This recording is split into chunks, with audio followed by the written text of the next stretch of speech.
여러분 혹시 요즘 유럽 뉴스 보셨어요? 이란 전쟁 터지고 나서 유럽이 완전 난리가 났군요. 근데 이게요, 먼 나라 얘기가 아니라 우리 경제랑 직결되는 얘기예요. 지금 유럽에 250조 원이 쏟아지고 있어요. 역사상 최대 규모의 군비 증강인데요. 이 돈의 흐름을 따라가 보면 놀랍게도 한국으로 흘러옵니다. 나토가 구입한 무기의 8.6%가 한국산이에요. 미국 다음으로 2위거든요. 이게 뭔 소리냐면요. 프랑스나 독일보다 한국 무기를 더 많이 사고 있다는 거예요. 근데 이게 그냥 우연이 아니라 유럽이 처한 상황을 보면 왜 이렇게 됐는지 소름 돋게 이해가 되거든요. 오늘 이 돈의 흐름을 끝까지 따라가 보면 지금 한국이 어떤 위치에 놓여 있는지 확실하게 보이실 거예요. 왜 유럽에서 이런 일이 벌어지고 있는지부터 따라가 보겠습니다. 이걸 이해하려면 먼저 호르무즈 해협이라는 곳을 알아야 되거든요. 호르무즈 해협이 뭐냐면요. 중동에서 나오는 석유가 전 세계로 나가는 바닷길인데 세계 에너지의 목줄이라고 불리는 곳이에요. 전 세계 원유 수송의 핵심 통로인 거죠.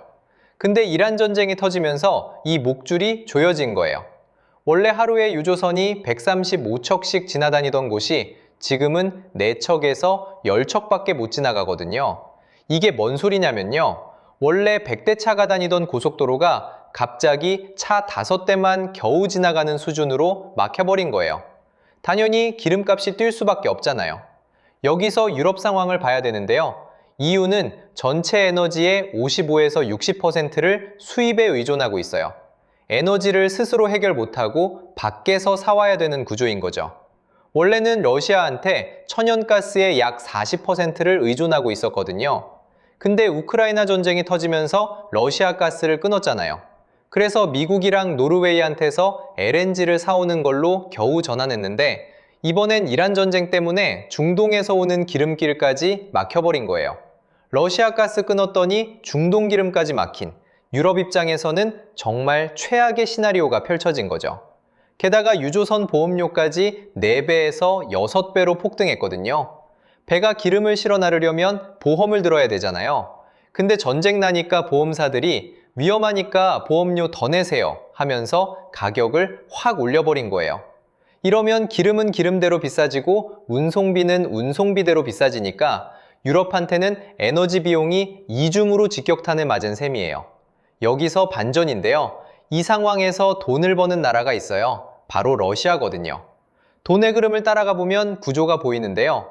중동에서 기름이 안 나오니까 기름이 필요한 나라들이 어디서 사야 되겠어요? 러시아산으로 수요가 몰리는 거예요. 실제로 이란 전쟁이 시작되고 12일 만에 러시아가 석유 수출로 벌어들인 추가 세수가 13억에서 19억 달러예요. 우리 돈으로 약 2조에서 2.9조 원이거든요. 하루에만 약 1억 5천만 달러, 한화로 2,200억 원을 추가로 벌고 있는 거예요. 이게 왜 소름 끼치냐면요. 유럽이 러시아한테 경제 제재를 건 이유가 뭐였어요? 러시아를 돈 못 벌게 해서 우크라이나 전쟁을 끝내려고 했던 거잖아요. 근데 이란 전쟁 때문에 러시아가 오히려 돈을 더 벌고 있는 거예요. 제재하려고 했는데 역으로 반사이익을 주고 있는 유럽 입장에서는 정말 역설적인 상황이 벌어진 거죠. 에너지 위기만으로도 충분히 심각한데요. 진짜 무서운 건 유럽 경제가 이미 이전에부터 무너지고 있었다는 거예요. 유럽 하면 뭐가 떠오르세요? 프랑스 와인, 독일 자동차, 뭔가 잘 사는 이미지잖아요. 실상은 완전 달라요. 유럽이 치즈 먹고 와인 마시는 동안 평화가 가져다 준 경제적 여유를 다 써버린 거예요. 독일부터 볼게요. 독일이 EU 전체 GDP의 20에서 25%를 차지하는 최대 경제대국이거든요. 유럽 경제의 엔진인 셈인데 이 엔진이 꺼져버렸어요. 2023년 성장률 마이너스 0.3%, 2024년 마이너스 0.2%, 2년 연속 역성장이에요. 유럽에서 제일 잘 나가던 나라가 2년 내리 마이너스라는 건 유럽 전체가 흔들리고 있다는 신호거든요. 그러면 다른 나라는 괜찮았냐? 프랑스는 나라 빚이 GDP 대비 115%예요. 이탈리아는 더 심해요. 무려 135에서 137%. 유럽에는 나라 빚을 GDP의 3% 이내로 관리하라는 규칙이 있거든요. 근데 이걸 지키는 나라가 거의 없는 거예요. 규칙이 있으나 마나한 상황이 된 거죠. 여기서 반전인데요. 이 와중에 미국은 혼자 2%대 성장을 하고 있었어요. 선진국 중에서 유일하게요. 그러니까 미국 입장에서는 우리가 나토 국방비 내면서 유럽 지켜주는데 너네는 경제도 안 되면서 군대에 돈도 안 써? 이런 불만이 쌓일 수밖에 없었던 거예요. 경제가 이렇게 무너지면 국민들 불만이 폭발하잖아요. 그 불만이 어디로 갔냐면 극우 정당으로 갔어요. 이게 좀 무서운 얘기인데요. 독일에서 극우 정당 AfD가 연방의회 선거에서 20.6%를 득표해서 제2당이 됐어요. 5년 전에 비하면 거의 2배로 뛴 거거든요. 프랑스는 더 심각해요. 극우 국민연합의 바르델라가 2027년 대선 여론조사에서 35에서 36%로 1위를 달리고 있어요. 결선 투표에서도 누굴 만나든 이긴다는 전망이 나오거든요. 영국도 마찬가지예요. 개혁당이 여론조사 정당 지지율 30%로 1위를 찍었고 지금 총선하면 최대 340석을 가져간다는 시뮬레이션까지 나왔어요. 과반이 326석인데 단독 과반이에요. 말이 됩니까 이게? 유럽 전체가 극우로 기울고 있는 거예요. 경제는 무너지고 국민 불만은 폭발하고 정치는 극우로 쏠리면서 동맹 사이에 금이 가고 있는데 이 상태에서 전쟁 위기까지 닥친 거거든요. 참고로 독일에 라인메탈이라는 군수업체가 있는데요. 이 회사가 얼마 전까지만 해도 공장 문을 닫고 자동차 부품이나 만들고 있었어요. 유럽이 얼마나 국방에 관심이 없었는지를 보여주는 상징적인 장면이거든요. 이렇게 엉망인 유럽이 갑자기 역대급 결정을 내립니다. 이 상황에서 유럽이 결국 선택한 게 뭐냐면요. 사상 최대 규모의 군비 증강이에요. 제일 먼저 움직인 게 독일인데요. 독일이 한 게 진짜 놀라운 거예요. 2025년 3월에 기본법, 그러니까 독일 헌법을 개정했거든요. 독일 헌법에는 원래 채무 브레이크라는 게 있었어요. 쉽게 말하면 빚 못 지게 막아놓은 헌법 조항이에요. 근데 이걸 바꿔버린 거예요. 국방이랑 인프라에 한해서는 이 규칙을 안 지켜도 되게 만든 거죠. 헌법까지 바꿔서 돈을 쓰겠다는 건데 독일이 이러는 건 2차 세계대전 이후 처음이에요. 그래서 얼마를 쓰겠다는 거냐? 10년에 걸쳐서 총 1조 유로예요. 국방에 5천억 유로, 인프라에 5천억 유로. 당장 독일 국방비만 봐도요. 2025년에 950억 유로였는데 2029년에는 1620억 유로까지 올린다는 계획이에요. 4년 만에 70%를 늘리겠다는 거거든요. 근데 이게 독일만의 이야기가 아니에요. EU 전체가 뒤집어진 거예요. EU에서 세이프라는 펀드를 만들었는데 이게 뭐냐면 유럽이 돈을 모아서 무기를 공동 구매하는 펀드예요. 규모가 1,500억 유로, 우리 돈으로 약 250조 원이에요. 여기에 더해서 리암 유럽이라는 계획까지 나왔는데 2030년까지 최대 8천억 유로를 추가로 국방에 쏟아붓겠다는 거예요. 나토도 마찬가지예요. 2025년에 처음으로 나토 회원국 전체가 나라 전체 돈 중에서 군대에 쓰는 비율, 그러니까 GDP 대비 국방비 2%를 다 달성했거든요. 근데 여기서 멈추는 게 아니라 2035년까지 5%로 올리자고 합의를 한 거예요. 폴란드는 이미 4.7%인데 2026년에는 5% 넘기겠다고 나토 1위를 달리고 있고요. 여기서 좀 무서운 게 뭐냐면요. EU 17개 나라가 국가 탈출 조항이라는 걸 발동했어요. 원래 유로존에는 재정 적자를 GDP의 3% 안에서만 쓰라는 규칙이 있거든요. 근데 이 나라들이 비상시에는 빚 규칙을 안 지켜도 된다는 면제부를 꺼내든 거예요.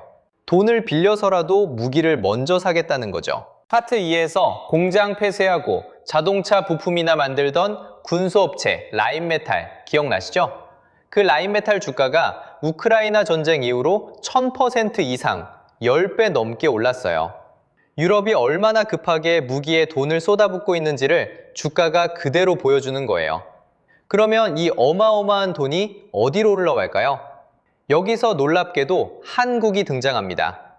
세계 무기 거래를 추적하는 스웨덴 연구소 시프리가 2025년에 발표한 자료를 보면요. 유럽 나토 회원국들이 수입한 무기의 58%가 미국산이에요. 이건 뭐 당연하다 치죠. 근데 2위가 어디냐면요. 한국이에요. 8.6%. 이스라엘이 7.7%로 3위고 프랑스가 7.4%로 4위거든요. 이게 뭔 소리냐면요. 유럽 사람들이 자기네 이웃나라 프랑스 무기보다 한국 무기를 더 많이 사고 있다는 뜻이에요. 독일도 제쳤어요. 아시아 끝에 있는 나라가 유럽 무기 시장에서 프랑스를 눌렀다는 거잖아요. 근데 이게 그냥 우연이 아니거든요. 유럽이 한국을 선택할 수밖에 없는 이유가 있어요. 첫 번째는 가격 대비 성능이에요. 유럽 무기가 비싸거든요. 같은 성능이면 한국이 훨씬 합리적인 가격에 만들어줄 수 있는 거예요. 두 번째가 진짜 핵심인데요. 대량 양산 능력이에요.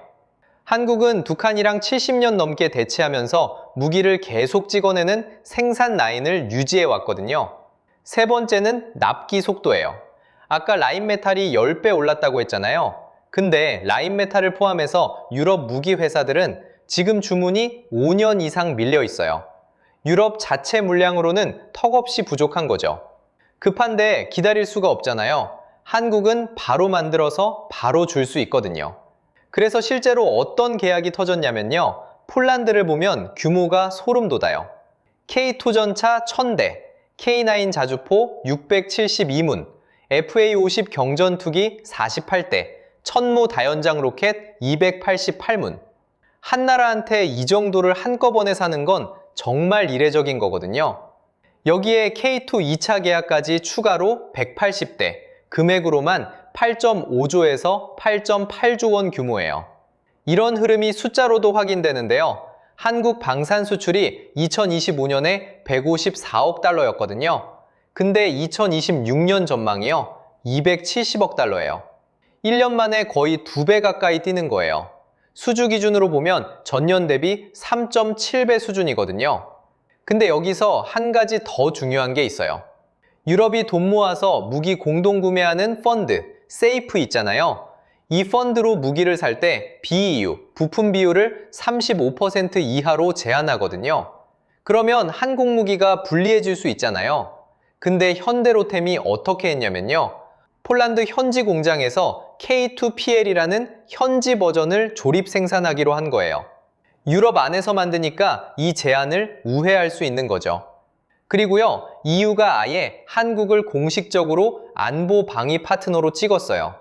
한국 포함해서 딱 6개국만 체결한 건데 이건 앞으로도 우리 무기 파트너라는 공식 인정인 거예요.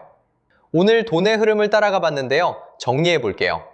이란 전쟁이 터지면서 호르무즈 해협이 막혔고 유럽은 에너지 위기에 빠졌어요. 이미 경제가 흔들리던 유럽이 안보 위기까지 겹치면서 사상 최대 분비 증강을 결심한 거예요.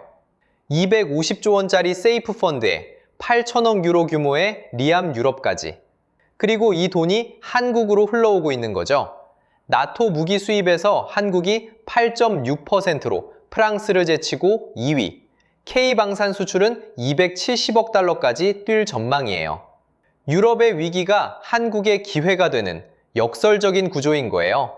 근데요, 여기서 방심하면 안 돼요. 우리도 중동 원유 의존도가 65에서 70%거든요. 호르무즈 해협 막히면 유럽만 힘든 게 아니라 우리도 에너지 직격탄을 맞는 구조예요. 그리고 세이프 펀드가 BEU 부품 비율을 35% 이하로 제한하고 있거든요. 지금은 현대로템이 폴란드 현지 공장으로 대응하고 있지만 유럽이 자체 생산을 늘리면 이 기회의 창이 좁아질 수도 있어요. 분명히 역대급 기회인 건 맞는데요. 에너지 리스크와 유럽 자체 생산 확대라는 변수를 계속 지켜봐야 하는 상황이에요. 이 돈의 흐름이 앞으로 어떻게 바뀔지 계속 추적해 보겠습니다.